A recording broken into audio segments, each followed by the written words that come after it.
Hello ළමයි කොහොමද? ඔන්න අද අපි බටු වලට තෙල් ගහන්න තමයි යන්නේ. මට නම් මේ දවස්වල තෙල් ගහන්න බෑ. ඇත්තටම වෛරස් උණ හැදලා ඉන්නේ. ඉතින් ඔය අපේ උදව්වට ඉන්න නැන්දත් එක්ක තමයි තෙල් ගහන්න යන්නේ. ඕම් පේනව නේද මං වගේ කෙනෙක් ඉන්නවා ඈති.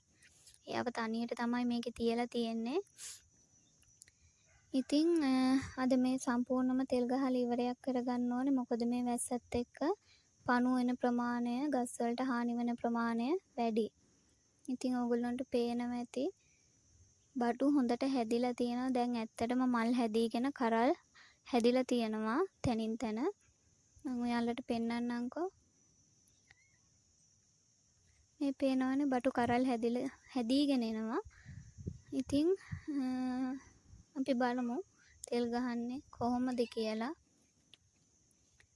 මෙන්න මේ තෙල් වර්ග තුන තමයි බටු වලට අපි ගහන්නේ. ඉතින් මේ තියෙන ටොනික් කියන එක ප්‍රධාන වශයෙන් වම් බටු වලට ගහන එක. ඔයාලට පේනවා ඇති වම් බටු වලටම තමයි එන්නේ බටු වගාවට. මේකෙන් අපි ওই තියෙන මනින කප් එක අවුන්ස් කප් එක කියලා කියන්නේ. ඉතින් ඕකෙන් අපිට එනවා ටැංකියක් ගහනවා නම් ඒ ප්‍රමාණයට, ටැංකි භාගයක් ගහනවා නම් ඒ ප්‍රමාණයට. ඒ වගේම ওই තියෙන ඇටොනික්, ඒ කියන්නේ පැලෑටි උත්තේජකයක්. ඒ කියන්නේ ඒවත් කෘමිනාශක වල් පැලෑටි අනම් මේවට ගහන තෙල් එකක්. ඒකත් දාන්න ඕනේ. ඊට පස්සේ ඔයගොල්ලන්ට පේනවා මේ කොරජන් එක. ඒකත් බෙහෙත් ඖෂධයක්. ඉතින් ওই තුන කවලම් කරලා තමයි අපි බටු වගාවට තෙල් ගහන්නේ. ඉතින් බටු හදන අය නම් දන්නවා ඉතින් හැමතිස්සෙම කෘමිනාශක අපි ගහන්න ඕනේ. මොකද පණුවන්ගෙන් හරි කරදරයි. ඉතින් ඔය තෙල් වර්ග තුන තමන් ගහන ප්‍රමාණයට අනුව දාලා තමයි ගහන්න තියෙන්නේ.